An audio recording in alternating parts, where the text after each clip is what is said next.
ولمن خاف مقام ربه جنتان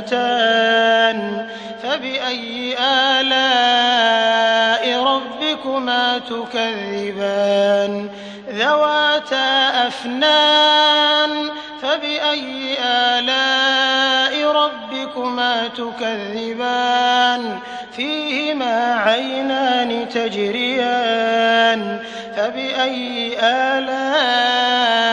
ربكما تكذبان فيهما من كل فاكهة زوجان فبأي آلاء ربكما تكذبان متكئين على فرش بطائنها من استبرق وجنى الجنتين دان فبأي آلاء ربكما تكذبان فيهن قاصرات الطرف لم يطمثهن إنس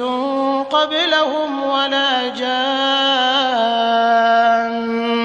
فبأي آلاء ربكما تكذبان كأنهن الياقوت والمرجان فبأي آلاء ربكما تكذبان هل جزاء الإحسان إلا الإحسان فبأي آلاء ربكما تكذبان ومن دونهما جنتان فبأي آلاء ربكما تكذبان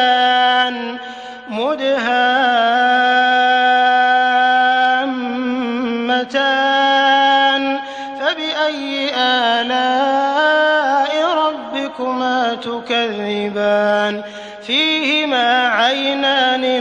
نضاختان فبأي آلاء ربكما تكذبان فيهما فاكهة